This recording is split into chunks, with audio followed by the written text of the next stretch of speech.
muchachos, siempre la misma mecánica. El que quiera preguntar o agregar algo o aportar algo, lo puede hacer mediante levantar la mano, ¿de acuerdo? Si miran que ya levantaron la mano y no les doy la palabra, ustedes me interrumpen, sin pena. Vamos a ver.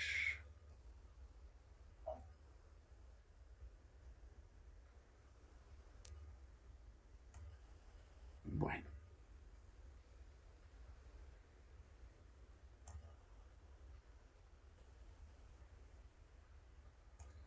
lista. La ventana. Vamos aquí, compartir. ¿La miran ahí? ¿Miran la presentación?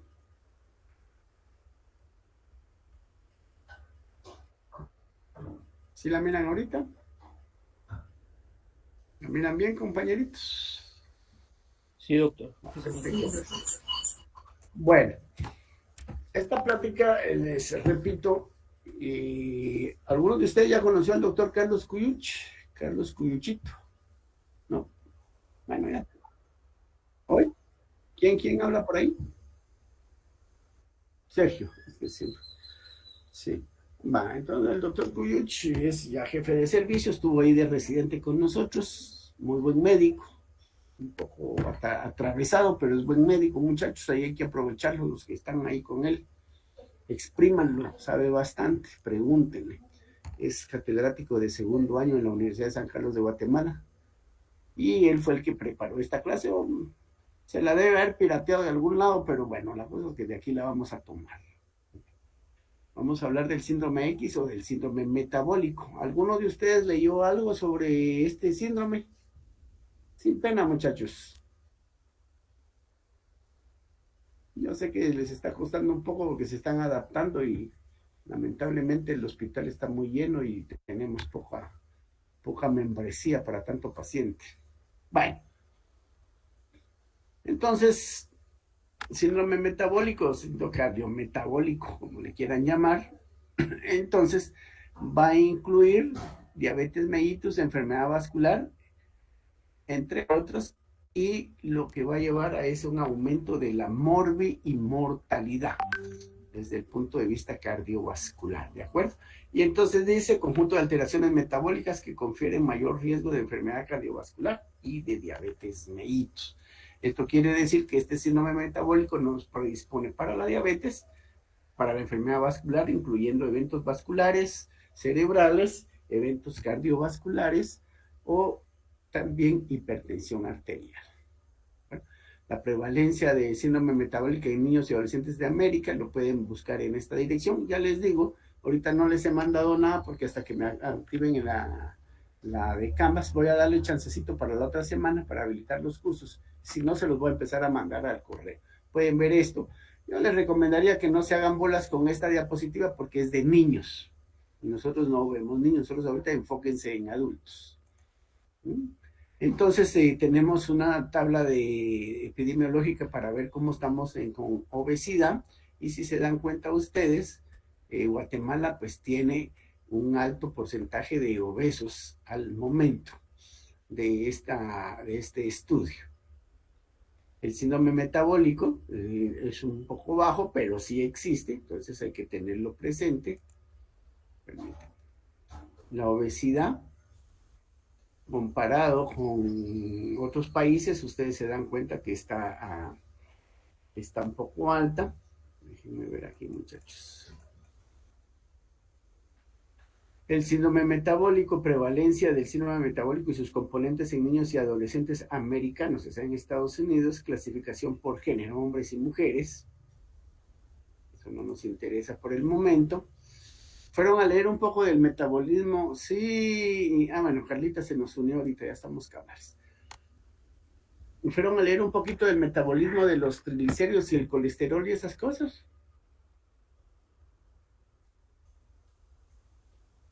María Fernanda,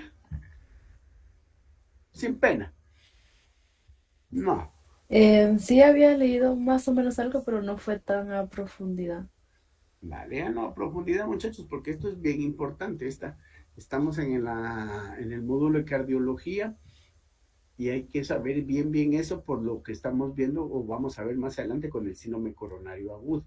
No se me estresen ahorita, pero sí los invito a que agarren la bioquímica y lean el metabolismo de los lípidos, ¿de acuerdo? Es bastante largo, pero propónganse leer unas 2 o 3 hojas por día para que cuando llegue la clase de síndrome coronario agudo entendamos bien cómo se forma la placa. Bueno, aquí tenemos diabetes mellitus tipo 2 con todo esto que estos agregados que son parte del síndrome metabólico y el síndrome metabólico hace que se predisponga más a padecer de estas cosas, diabetes mellitus, evento vascular cerebral asociado a hipertensión arterial, aumento de los triglicéridos, aumento de el colesterol LDL, que es las lipoproteínas de baja densidad, aumentan estas, pero disminuyen las de alta densidad, que es lo que la gente le llama el colesterol malo y el colesterol bueno. Sí ven la crucita ahí, ¿verdad? El cursor. ¿Sí? Sí, Sí, doctor. doctor. Va. Si ustedes no me responden, hago de cuenta que no me oyen o no miran la crucita. ¿Sí la miran? Sí, doctor, sí, señor. El LDL aumenta, el HDL disminuye. Esto nos predispone a un proceso inflamatorio a nivel endotelial. Aumenta la glicemia, aumenta la resistencia a la insulina y todo gira alrededor de la obesidad, que es parte principal del síndrome metabólico, ¿verdad? O sea, el síndrome metabólico realmente es un fenómeno conjunto de varias patologías, de varios síndromes fisiopatológicos. Tenemos la grasa subcutánea, la grasa visceral, la grasa subcutánea y la grasa visceral, que esta es la más peligrosa, mencionan que es la visceral más que la subcutánea, y la visceral es la que rodea todo lo que es los órganos, principalmente a nivel abdominal. Tenemos aquí cómo va a estar los adipocitos en un paciente con peso normal, los que van a tener sobrepeso y los que van a tener obesidad. Y si ustedes se dan cuenta, lo que va a suceder acá es que la inflamación va a llevar a la muerte de los adipocitos y la muerte de los adipocitos también va a llevar a la inflamación. Estas estrellitas sugieren o representan el proceso inflamatorio, ¿no? Con sus respectivas células proinflamatorias y todos los, ¿cómo se llaman esto? Los factores proinflamatorios, las interleuquinas, etcétera, etcétera, ¿no? La inflamación también nos lleva a hipoxia y al estrés oxidativo y todo se regresa. La inflamación nos predispone a enfermedad cardiovascular, diabetes mellitus tipo 2 y al cáncer. Aumento de la lipólisis. La inflamación también nos va a dar resistencia a la insulina. Recuerden que todo en el contexto del síndrome metabólico, síndrome X. Y por supuesto, lo que más nos interesa por el momento es la disfunción endotelial que se va a producir.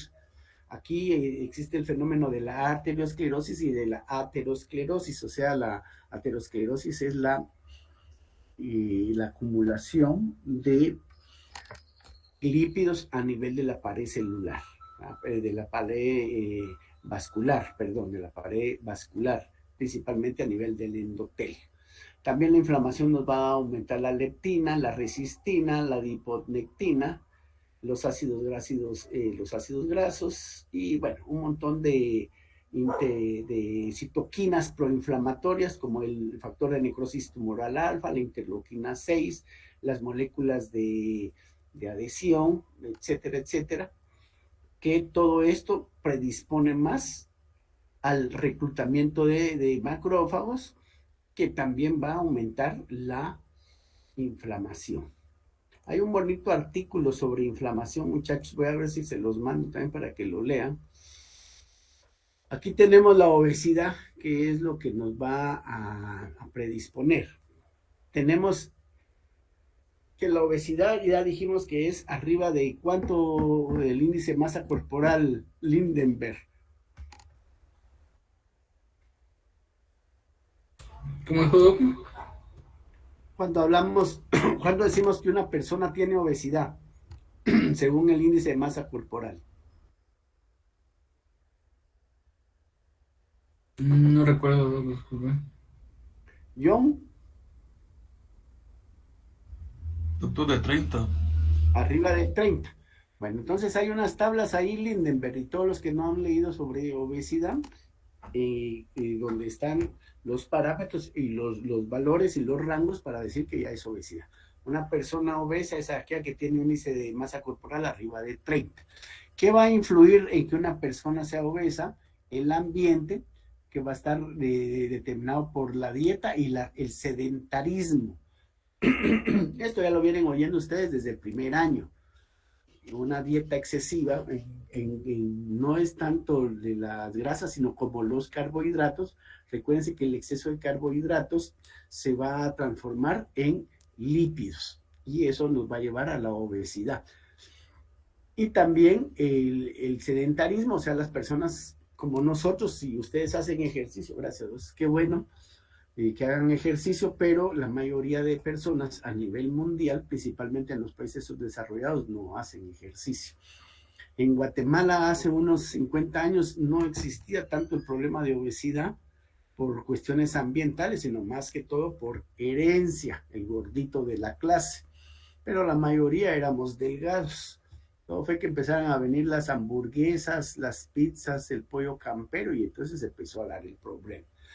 ¿A qué nos va a predisponer el ambiente y dieta exagerada en grasas y en azúcares, en carbohidratos? Recuérdense los panes de las hamburguesas, la grasa de las pizzas, etcétera. Hace que aumente el tejido graso y nos va a llevar, por eso dice aquí, hipertrofia del tejido adiposo, también por la herencia. Va a haber una hiperplasia del mismo. Esto nos va a alterar la función endócrina. Y ya estamos hablando de un paciente obeso, ¿verdad? Y entonces ya hablamos de estos, de las citoquinas proinflamatorias, que están todas estas, que van a ser la interleuquina 6 y el factor de necrosis tumoral a nivel del hígado, y van a aumentar la proteína C reactiva como un factor de reactante aguda. ¿A qué nos lleva todo este aumento de estas interleuquinas proinflamatorias? A que se produzca o se presente la resistencia a la insulina, y esto nos va a llevar a una hiperinsulinemia. ¿Por qué va a haber hiperinsulinemia, Dimael?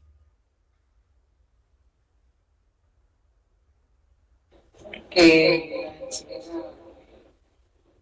tiene en el cuerpo está puesta, entonces va a producir más, pero no va Mira, a pues, mira el recuadro este. Mira en el recuadro, donde dice resistencia a la insulina. Dice que hay resistencia a la insulina, pero hay hiperinsulinemia. ¿Por qué hay hiperinsulinemia en los pacientes obesos o en los pacientes diabéticos? ¿Por qué puede haber hiperinsulinemia? Sí, sí, Julio.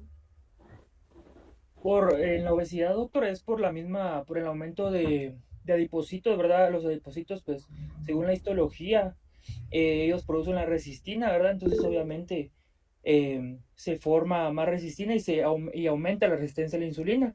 Y eso, como usted mencionó, ¿verdad? Hay una disfunción endotelial y por eso es que hay una hiperinsulinemia, porque esa insulina no se está como que metabolizando, se podría decir así. Bueno, esa es una. Sí, Carlita. Carlita con C. Eh, sí, yo creo que es más que todo también porque como hay demasiada glucosa circundante, entonces hay como una realimentación positiva donde se saca más y más insulina por parte del páncreas para compensar la cantidad de glucosa que queda.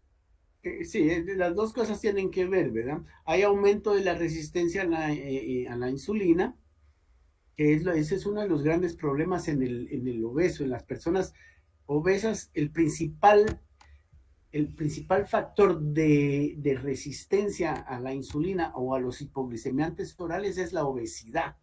Por eso es que a la gente hay que mandarla a bajar de peso. para que baje la resistencia a la insulina, que los hipoglicemiantes orales hagan su efecto y de esa manera se controla mejor el azúcar. Entonces tiene que ver lo que decía Julio y lo que dice Carlita con C, que como hay resistencia a la insulina, las células registran que no hay insulina porque no está entrando el azúcar. Recuerden que la insulina prácticamente es la llave que abre la puerta de la membrana celular para que entre la glucosa. Al no haber azúcar, a la glucosa dentro de la célula, estas mandan señales al sistema endocrino, estos estimulan la célula. Entonces se produce la insulina. Vamos a ver quién más. Sergio.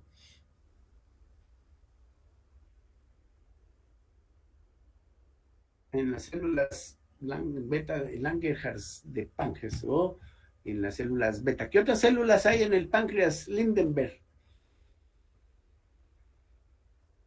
Pero de tipo endocrino, pues.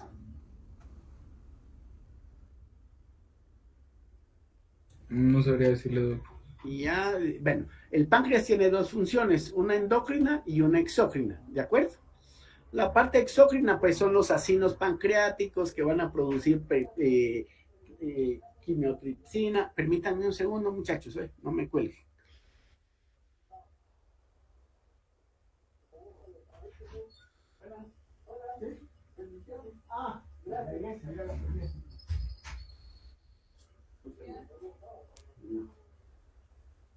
Perdonan, muchachos, no era conmigo la cosa. Bueno, entonces la función exócrina, quimotripsina, tripsina, bicarbonato, sodio, todo eso. Y la función endocrina, que va a estar dada por tres tipos de células. Una de ellas, las células beta, que producen insulina. ¿Cuáles otras, Carlita, con C? Las alfa producen glucagón, si no estoy mal. Muy bien, las alfa que produce glucagón. Y las También hay delta, que es las somatostatina, creo. ¿Que producen qué? Creo que es somatostatina, pero no estoy seguro. Somatostatina, muy bien. Esas son las tres. Entonces, recuérdense que las células alfa tienen un efecto opuesto a las células beta. Las betas producen, por decirlo de esa manera, las beta producen insulina que hacen hipoglicemia, o sea, que meten el azúcar a las células, y el glucagón que lo que hace es estimular la glucogenólisis. ¿De acuerdo? Bueno, todo esto de la resistencia a la insulina nos va a llevar a la disfunción endotelial, porque la insulina recuerden que tiene un efecto anabólico también, ¿verdad? Entonces va a aumentar también la producción de ácidos grasos que se van a ir metiendo al endotelio hasta darnos una placa ateromatóxica. Nos puede llevar a microalbuminuria, que es uno de los principales hallazgos en una orina simple en aquellos pacientes que tienen ¿qué? María Fernanda. ¿Podría repetir lo último? Es que se me entrecortó. La microalbuminuria, la vamos a ir a ver, microalbuminuria en una orina simple. Ya te lo puse ahí. Ya lo puso Sergio. Pero el síndrome nefrótico, recuérdense que se puede producir por un montón de causas, ¿verdad? En este caso vamos a hablar de nefropatía diabética. Y una microalbuminuria es cuando está abajo de, ¿cuánto? La albúmina en orina. Menos de 3 gramos de cilitro, creo yo. De 300 miligramos, ¿verdad? Bueno, también esto nos va a llevar hiperglicemia, que se va a manifestar como diabetes mellitus, va a haber hipertensión arterial, dislipidemia, trastornos de la disfunción endotelial nos va a llevar a trastornos de la coagulación, aterosclerosis y enfermedad cardiovascular. Y de este lado, el eje simpático adrenal se activa, aumenta las catecolaminas, lleva a hipertensión arterial, y todo esto también, el aumento de las catecolaminas nos lleva a dislipidemia. ¿Algo que quieran agregar al respecto? No, bueno, resistencia a la insulina, no hay una sola prueba que pueda indicar que usted tiene síndrome de resistencia a la insulina. Se sospecha si una o más de sus hermanos padres ha sido diagnosticado con diabetes durante el embarazo, síndrome ovario poliquístico, el nivel de azúcar en la sangre que no es lo suficientemente alto para ser considerado diabetes, pero que es más alto de lo normal. Eso significa que usted tiene mayor riesgo de padecer de diabetes, sobrepeso u obesidad, grasa alrededor de su cintura que alrededor de sus caderas. O sea, más barriga que caderas, principalmente en los hombres, ¿no? Eso nos puede orientar a resistencia a la insulina. Y aquellos pacientes que juran y perjuran que hacen bien la dieta, que toman sus medicamentos, que se inyectan la insulina y que a pesar de eso tienen hiperglicemias persistentes. ¿Dónde vamos acá? Bueno, ¿cómo vamos a hacer el diagnóstico? Primero la sospecha clínica no estamos hablando de la resistencia a la insulina, sino del síndrome metabólico, ¿de acuerdo? El síndrome metabólico, sus componentes es obesidad, diabetes e hipertensión arterial. Primero la sospecha clínica, un paciente que esté hipertenso. Ya el lunes nos hablarán de hipertensión arterial. Aquellos que tengan una esteopatía, una esteatohepatitis no alcohólica, o sea, una hepatopatía grasa de tipo no alcohólico, tiene acantosis nigrans y, por supuesto, el sobrepeso. De ahí vamos a ver unos datos más adelante. Ahí es donde uno dice, bueno, este paciente puede tener síndrome metabólico y, por supuesto, diabetes mellitus. Esta es la que estamos viendo. Seguimos con la sospecha clínica, pacientes con gota, aumenta el ácido úrico, el síndrome de ovario poliquístico y, por supuesto, SAOS. ¿Qué significa SAOS? ¿A qué se refiere, muchachos?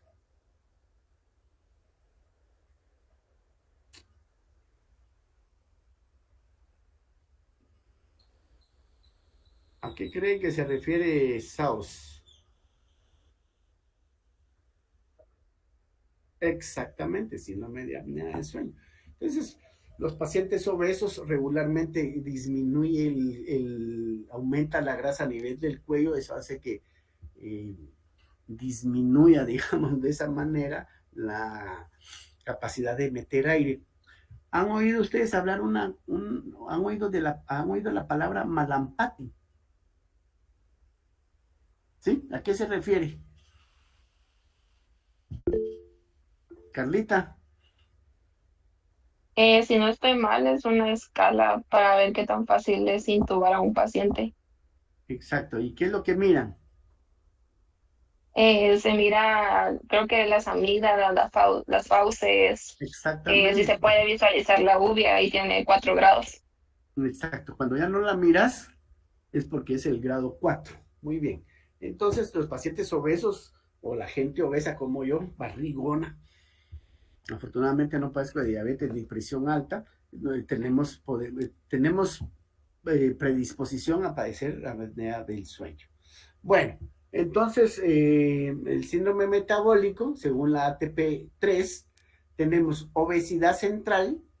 Esto es lo que significa ATP, el programa de tratamiento, el tercer reporte del programa de tratamiento del adulto, ¿de acuerdo? Esto es, aquí se los puse, miren. A, es que como yo no sé hablar inglés, no se vayan a burlar. A de Adult Treatment Program Report, ¿no? El tercer reporte del programa de tratamiento del adulto, ¿no? Según este tercer reporte, me imagino que ha existido otro, porque esta es una clase de más o menos del 2018, la bibliografía de 2016, 15 por ahí.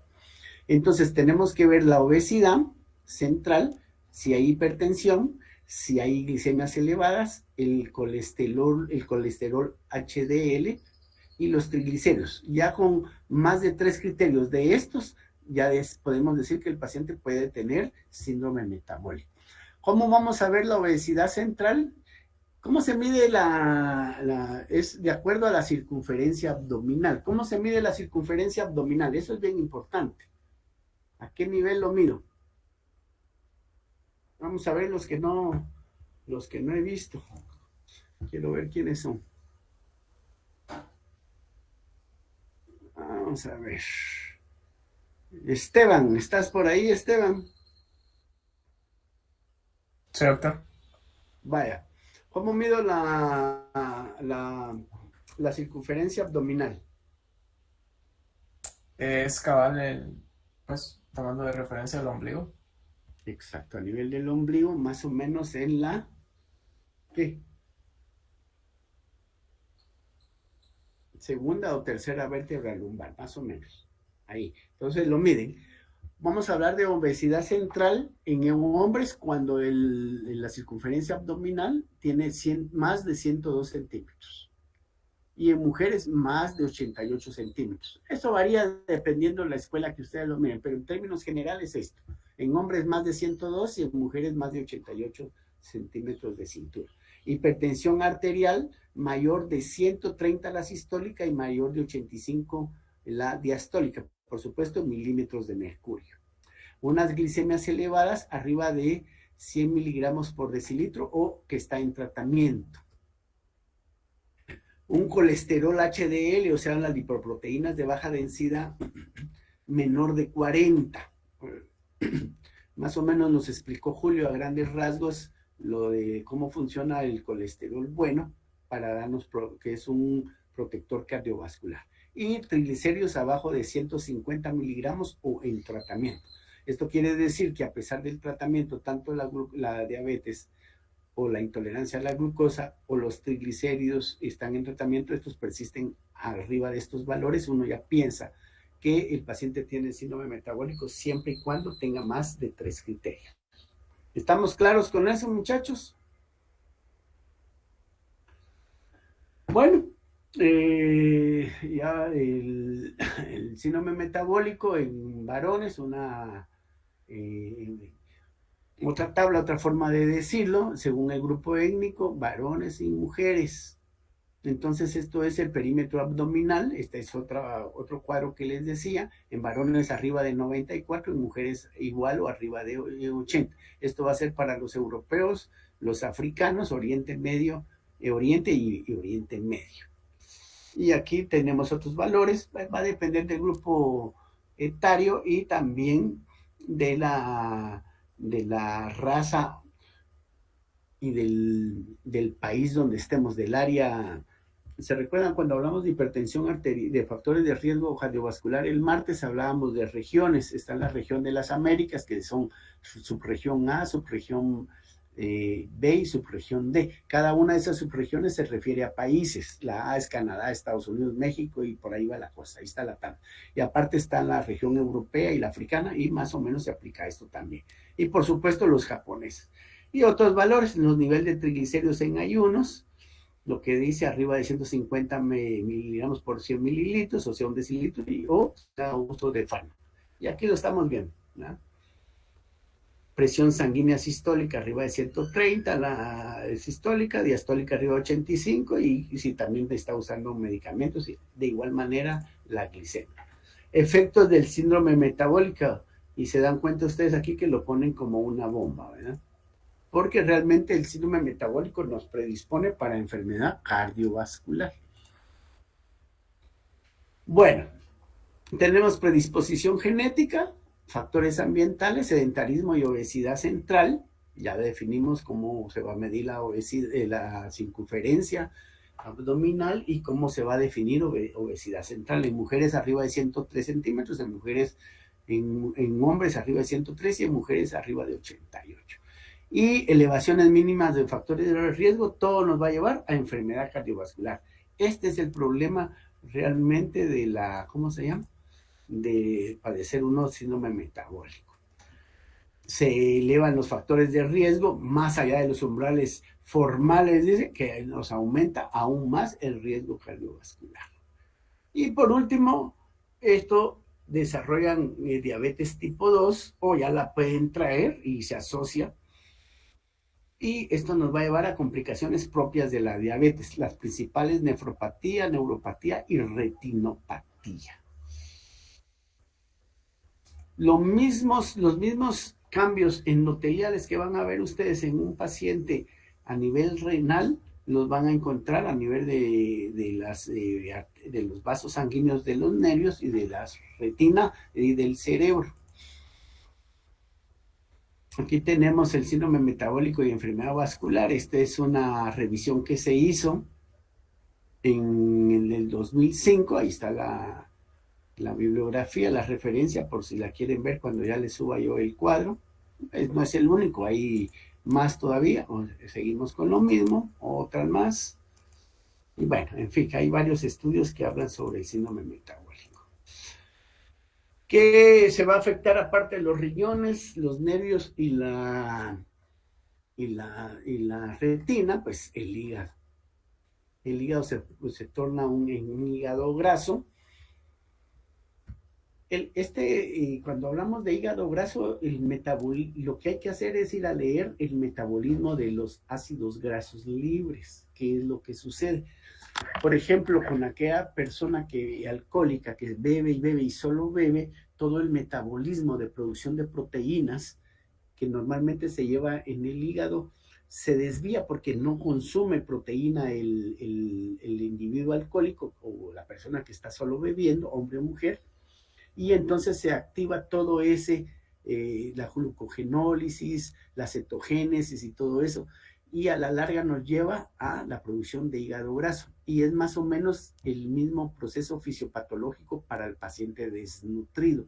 Todo tiene que ver con que aumenta el consumo de carbohidratos o de grasas en lugar de proteínas, y esto nos lleva al hígado graso. ¿Sí, Carlita? Doctor, yo tenía una pregunta. ¿Esto Sí. también haría que interfiera con el la producción de inmunoglobulinas y podría estar inmunosupreso el paciente? Bueno, esa es una buena pregunta, por supuesto que sí, porque las inmunoglobulinas, el principal porcentaje de su componente es proteico, y es un 95% de proteínas y un 5% de carbohidratos. Y obviamente, al alterarse todo este metabolismo hepático, nos va a dar un paciente inmunosupreso. No es precisamente que va a tener una... ¿cómo se llama esto, muchachos? Una disminución como tal de la producción de inmunoglobulinas o a beta-globulinemia, creo que se llama ese nombre, la enfermedad, pero sí predispone al paciente porque lo pone a enfermedades infecciosas y todo eso, porque está inmunocomprometido. ¿De acuerdo? Gracias, doctor. Bueno, hablábamos de otros sistemas afectados, microalbuminuria. Esto es cuando ya el umbral, ya hay lesión a nivel del glomérulo y de la membrana basal glomerular, y entonces ya empieza a presentarse proteinuria, principalmente albuminuria en la orina. Me gustaría que alguien me ayude ahí mientras yo sigo acá, que busque la definición de microalbuminuria, muchachos, para estar bien seguro de los valores. ¿Alguien quién se apunta? Sergio, Julio, búsquenselo ahí, voy a seguir yo mientras tanto. Pero le vamos a dar chancecito. En lo que lo buscan, en la microalbuminuria, ustedes han oído hablar que le hacen biopsia renal al paciente con síndrome nefrótico, síndrome nefrítico, o descartar enfermedades autoinmunes a nivel renal. Pero ahí, sí, Sergio, decinos.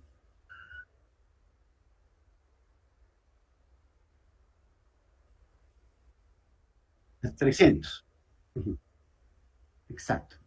Muy bien, gracias, ¿oíste? Te lo agradezco. Hasta que arriba de 300 ya estamos hablando de albuminuria. ¿Ya? No es por el tamaño de la albúmina, sino por la cantidad que se va a perder en la orina.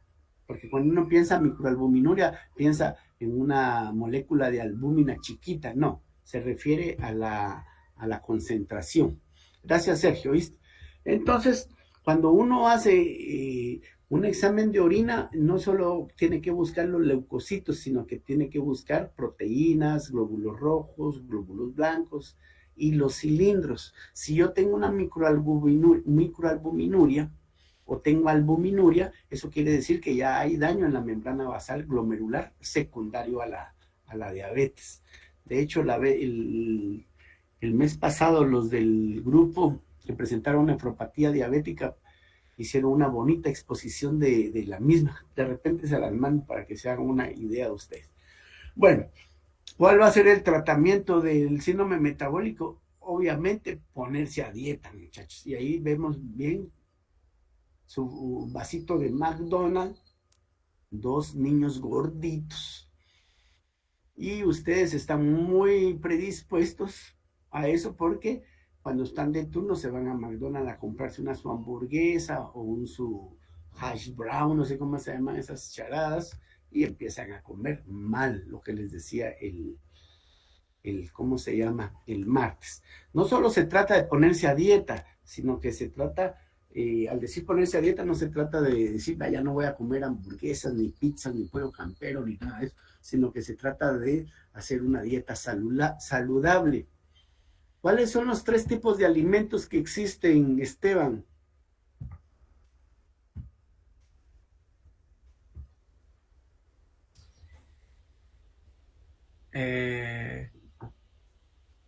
No sé En los si, 3 reinos de alimentos, pues, bueno, el reino animal, ujú, ¿y cuál es el otro? vegetal y el tercero, El no, vegetal y el reino, ¿cuál no otro? sé. Vegetal, animal y alguien que lo ayude ahí para completar, María Fernanda. El zinc, el hierro, todo eso, ¿qué son? A los minerales. Los minerales, una dieta bien balanceada, muchachos. Su dieta balanceada en carbohidratos, en proteínas, en lípidos, más sus minerales, vamos a tener una dieta saludable. ¿De acuerdo? Aquí vale la pena mencionar que el 60% de las comidas debe ser carbohidratos, un 30% más o menos de proteínas, 20-30, y el resto, pues, lípidos. Y de allá vienen los minerales. Si yo tengo una dieta balanceada, con comida de calidad, voy a tener también un suplemento adecuado de minerales. Y los minerales van incluidos principalmente en los vegetales, al igual que las vitaminas. Por eso, si ustedes están bien alimentados, si están va a tomar vitaminas, esa vitamina la van a estar, va de orinar. También no es de decir, necesito vitaminas y me voy a poner a tomar vitaminas. Los que hacen ejercicio sí consumen bastante porque los requerimientos aumentan. Bueno, lo primero dice tratar las condiciones de fondo. Por eso al principio está puesto esto, muchachos. Este es el principal problema, ¿ve? Comer tanta comida chatarra. Tratar las condiciones de fondo, o sea, el sobrepeso y la obesidad y la inactividad física. Antes de meternos a darles medicamentos, tratar las causas de base. Claro, si el paciente está gordito, tiene síndrome metabólico y llega con una urgencia hipertensiva, no lo voy a poner a dieta, ¿vale? Resuelvo primero la urgencia hipertensiva y asociado a eso, a los medicamentos, cuando ya le doy egreso del hospital, asociado a los medicamentos, le tengo que adecuar la dieta.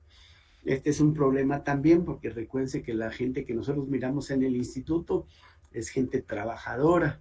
Posiblemente no le va a poder, no, sin el posiblemente no va a poder ir a pagar un nutriólogo o un nutricionista, y los que lo pueden pagar difícilmente van a poder seguir la dieta. Menos se va a estar pesando los panitos. Hoy me voy a comer 2 panitos, tantos gramos de eso no lo puede hacer uno, pero lo debería de hacer al calcular.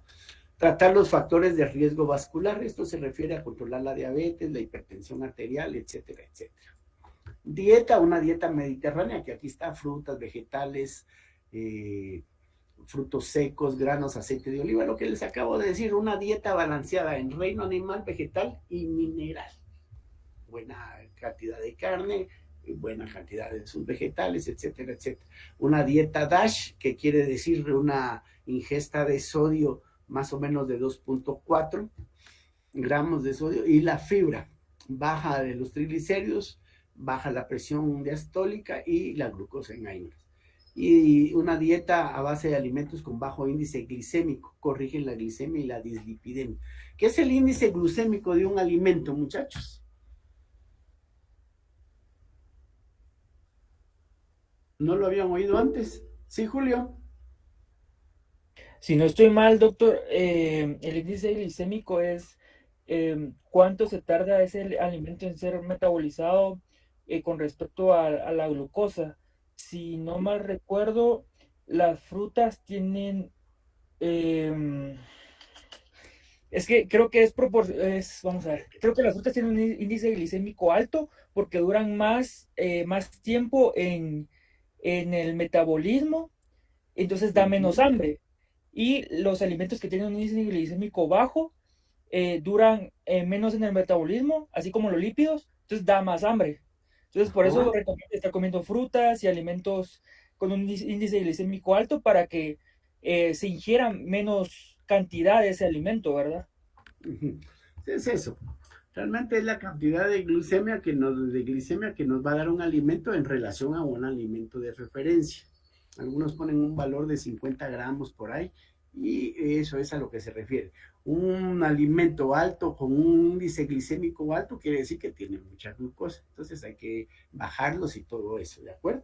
Por eso dice aquí, dieta a base de alimentos con base índice glicémico, ¿no? Bueno, muy bien. Ojo, dieta, ojo, dice. Una ingesta de 3.500 calorías es igual a una libra de 450 gramos de grasa. ¿Qué quiere decir esto, muchachos? Que si yo me como una libra de grasa, ya voy a tener mis 3.500 calorías o kilocalorías que debo de consumir. Bueno, aquí viene la otra pregunta. Bueno, eso ya les pregunté mucho a los que están acá. ¿Quién más está ahí conectado? John. John, Sí, doctor. encender tu cámara, por favor, te quiero ver. Doctor, la tengo encendida, Ahí no. está, Sí me ya te ve. vi, ya te vi. Bueno, ¿a qué crees que se refiere estos 3.500 kilocalorías? Olvídate de esto. Aquí te dice que una libra de grasa, 454 gramos, nos da 3.500 calorías. Pero obvia esto, quiero que obvias esto. Solo pensar en las 3.500 calorías. ¿A qué se refiere eso? ¿O qué es eso? Tal vez a las calorías que tiene algún alimento o algo así. No, pensá un poquito más. O sea, yo sé que 2000 kilocalorías necesitamos diariamente para... Eso Exacto. eso lo A como eso como... es a lo que quiero llegar. Estas 3.500 kilocalorías no es que las tenga que consumir yo, sino que se refiere a la cantidad de calorías que debe de consumir una persona al día, de acuerdo a su peso y a su edad, principalmente a su peso. ¿Cómo se calculan las kilocalorías para una dieta base? ¿Entre cuántas kilocalorías le debo de dar a una persona diariamente, según su peso? ¿Alguien más por ahí? ¿Alguien de los que no? Vamos a ver, es que no los... Dimael,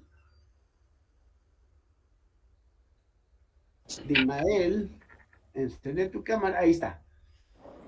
¿Cuántas kilocalorías debemos de consumir por kilo de peso los seres humanos? Bueno, no piensen en embarazadas ni en niños que están en crecimiento. Bueno, las mujeres están en crecimiento de su barriguita, pues. No propiamente la barriga, ¿verdad? Sino que tienen que comer doble por el bebé que están formando.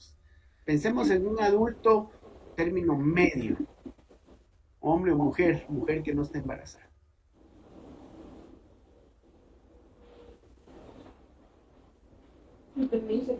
Eh,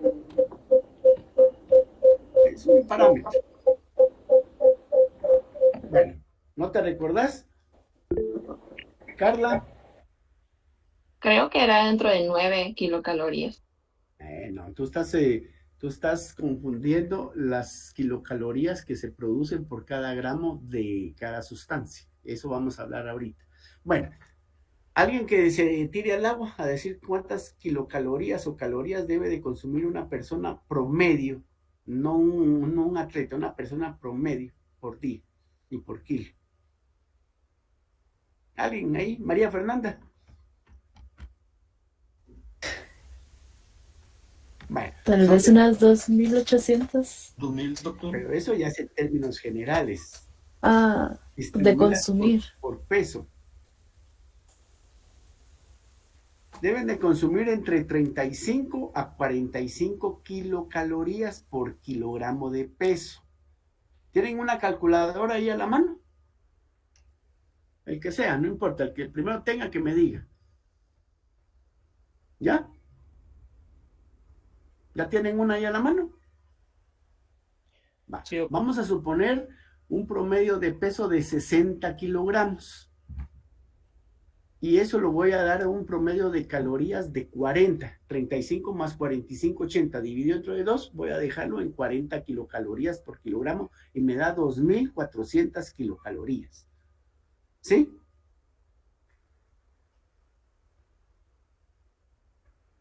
¿Estamos ahí? ¿Sí o no?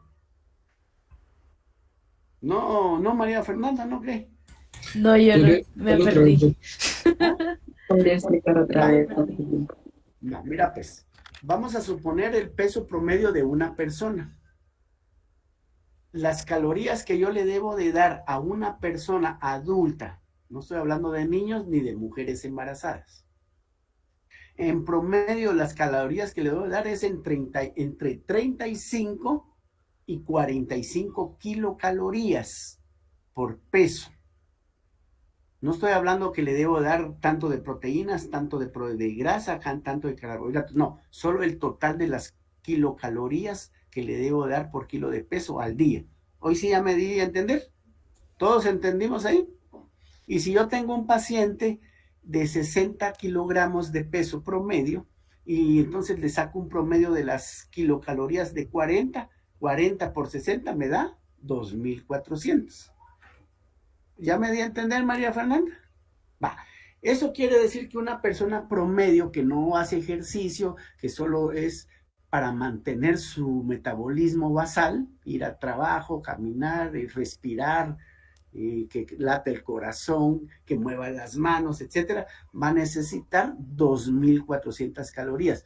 Pero si yo le voy a dar 3.500 kilocalorías, quiere decir que le di 900 calorías de más. Esas 900 calorías de más se van a convertir en grasa y se van a ir a almacenar al tejido adiposo. ¿Me doy a entender, muchachones? Sí. Va, perfecto. Ahora sí viene la pregunta.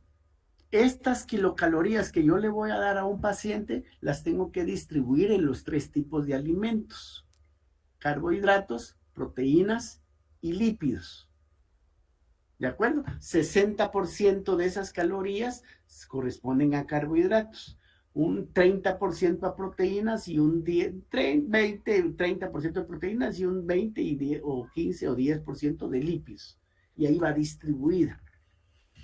Ese total de 2.400 calorías distribuidas en los 3 tipos de alimentos las voy a distribuir en 3 porciones: desayuno, almuerzo y cena. Pero si yo agarro una hamburguesa como la que pone esta muchacha acá, que la ponen delgada, ejemplifica que tiene 454 gramos de grasa. Estas 454 gramos de grasa me da 3.500 calorías. Bueno, agarrad la calculadora, María Fernanda. ¿La tenés a la mano? Dividí 3.500 dentro de 454. 7.7. 7.7, eso quiere decir que cada gramo de grasa nos dio en ese entonces 7.7 kilocalorías. Viene mi pregunta. Un gramo de carbohidrato, Sergio, ¿cuántas calorías me da al quemarlo? De carbohidratos.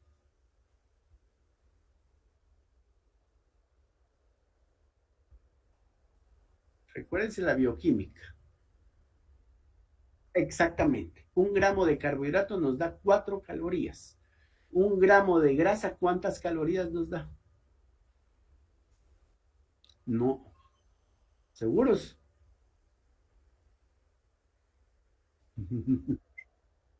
De grasa. 9, muy bien, son 9. Y un gramo de proteína nos da ¿cuántas calorías? Bueno, como ya dudamos, vamos a ver. Un gramo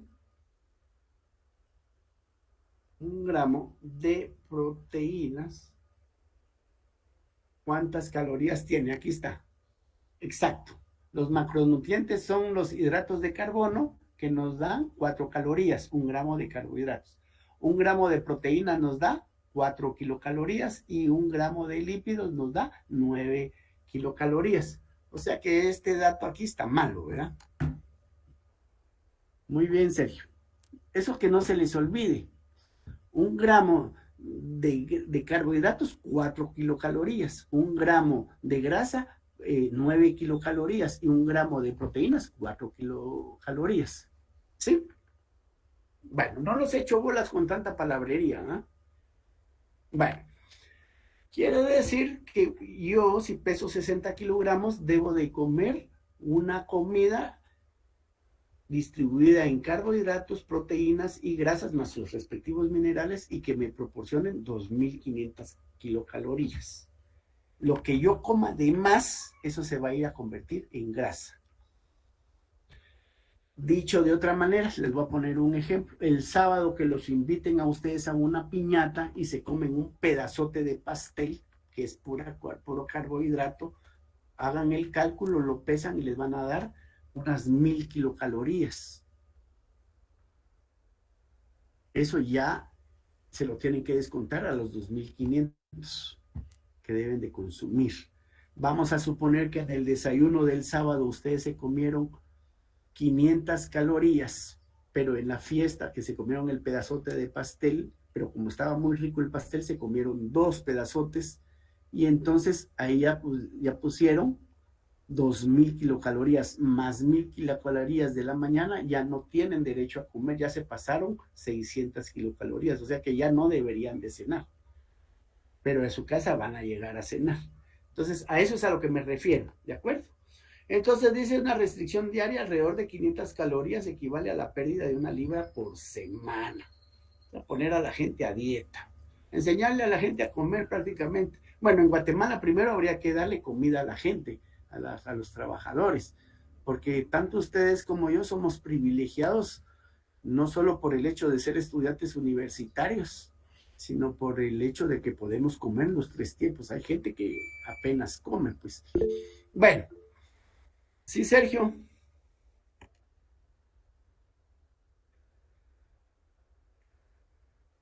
Exacto.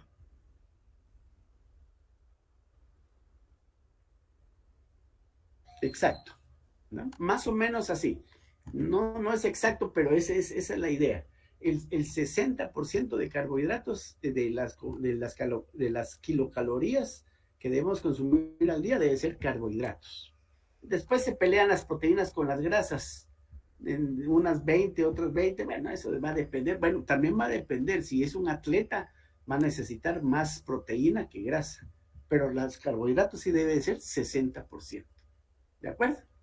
Bueno, y aquí miramos esto, miren muchachos, un churrasquito más su ensalada y su naranja, o una su ensalada más 2 cucharadas de aceite y una manzana, o 2 capitas de queso, 2 pedazos de queso, un vaso de leche más 2 tostadas, equivalen a esto, miren muchachos, o al revés, una hamburguesa, una caja de papas con una suave agua gaseosa, una Coca-Cola, Pepsi-Cola o cualquier bebida gaseosa que es...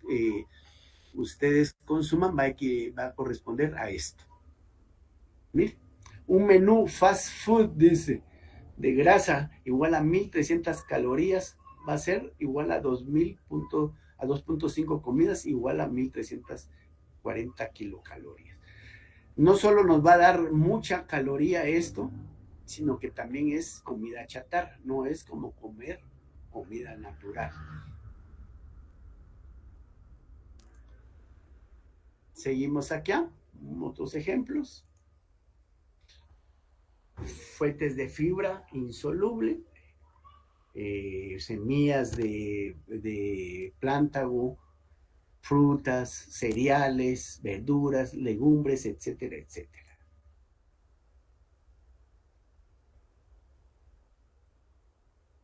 Esta ya la vimos, esta. Medicamentos para hacer dieta, el Xenical. ¿Han oído hablar ustedes alguna vez del Xenical? No. Bueno, el Xenical fue un medicamento que se usaba y se usó mucho hace como unos 15, 20 años, se lo tomaba el paciente y lo que hacía este medicamento era no obstruir, sino reducir la absorción de grasa a nivel intestinal. El gran problema es que producía diarrea, una diarrea grasosa, muy molesto, porque la gente tenía que ir y muy grasoso, ya me doy a entender, ¿va? Después tenemos medicamentos como la acción, había una que se llamaba sibutramina, la Listaril, que son como derivados de las anfetaminas que consumen mucha grasa. Estos medicamentos, si lo van a usar, yo les recomendaría que mejor no, que mejor hagan dieta, porque los puede predisponer el aumento de diabetes o aumento de la presión arterial y por lo tanto infartos agudos del miocardio, como aquellos que consumen Red Bull, Speed y todas esas cosas, o que consumen cocaína también, ¿verdad? Está la cirugía bariátrica, que no es más que reducir el volumen del estómago. Esto tiene sus ventajas y sus desventajas, porque la persona come menos, pero aprende a comer por poquitos. Entonces se hace la cirugía, adelgaza, pero después agarra la onda y dice, bueno, puedo seguir comiendo. En lugar de comer 3 veces al día porque se llena muy rápido, va a comer 10 veces al día por puchitos y termina siendo obeso. Ven o aparte de que la cirugía bariátrica no la debe de hacer cualquier persona, muchachos. Debe de ser un cirujano especialista en esto. Y además, antes de mandar a un paciente a cirugía bariátrica, miren cómo está aquí, cómo va evolucionando. Debe de ser un equipo el que lo evalúe, un cardiólogo, un neumólogo, una nutrióloga y un internista, entre otros, y aparte los psicólogos. Después controlar la presión alta con yecas o... Permítame un momento, muchachos. Te llamo en un momento, ¿oíste? Bueno.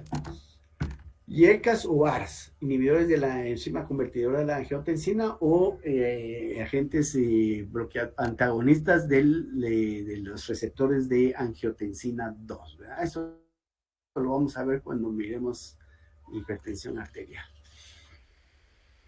Tenemos aquí los niveles que debemos de tener, cuando es óptimo el colesterol, cuando está elevado y bueno, todo lo que nos pone en riesgo.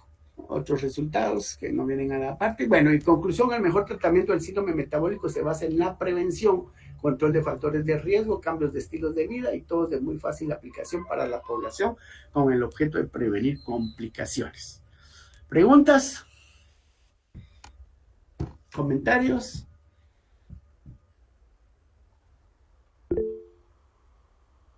Sí, Luis Fernando.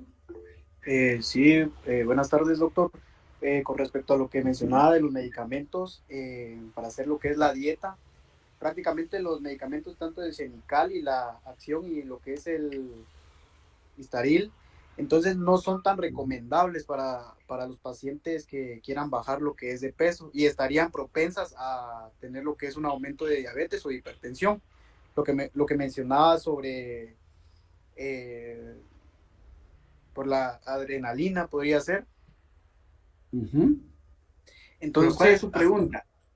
Entonces, más que todo, mi pregunta es a los gimnasios, para las personas que están tomando adrenalina o lo que es el Monster que le llaman. Entonces, estas personas están propensas a tener lo que es aumento de lo que es de la diabetes o la hipertensión arterial, perdón. Bueno, propiamente la gente que va al gimnasio no, porque está haciendo ejercicio. El problema es que la gente que va al gimnasio está enajenada por la televisión, que está tomando Red Bull, Speed y hay otros que no me recuerdo ahorita, que son estimulantes y porque quieren aumentar su rendimiento. Pero qué bueno que lo mencionaste. Cuando hablamos de la dieta, lo tenemos que evaluar y lo ideal es que lo mire un nutriólogo y le diga qué dieta debe de llevar, adecuarla a sus condiciones. En segundo lugar, el sedentarismo. No podemos mandar a la gente y decirle, usted vaya y métase al gimnasio. No, hay que evaluarlo, hay que ver la presión, la diabetes y todo eso. Pero si vamos a hacer todo eso, que sea científicamente planificado, un buen plan educacional, estar seguro que el paciente entendió lo que le estamos diciendo. ¿De acuerdo? Yo no recomiendo que le den pastillas para adelgazar ni nada de eso, porque predisponen, que ya les digo, pacientes a sufrir hipertensión arterial, infartos agudos del miocardio, etcétera, etcétera. No sé si contesté tu pregunta, Luis. Sí, doctor, muchísimas gracias. Vaya. Otra pregunta, muchachos. No manden a la gente a un gimnasio a hacer cardio y esto, porque hay gente que jamás ha hecho ejercicio en su vida y de la noche a la mañana se van a meter al gimnasio y es cuando se infartan. Yo he visto muchos casos de gente obesa que se va a meter al gimnasio. Ahorita Sergio se va a meter al gimnasio y se infarta, porque de una vez se meten a hacer pesas, ¿no? La cosa es calmada. ¿Sí, Sergio?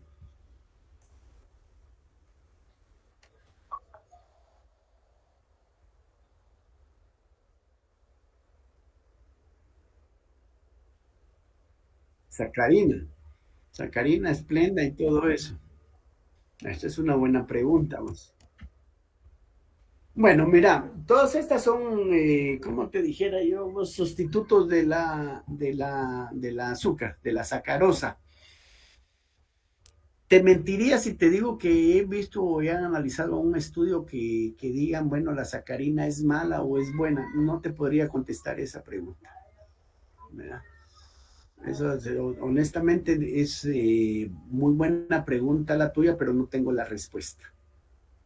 Entonces, nos invito a todos a que revisemos, pues, qué tan dañino es usar sacarina y todos esos suplementos, o ¿cómo se llama esto, muchachos?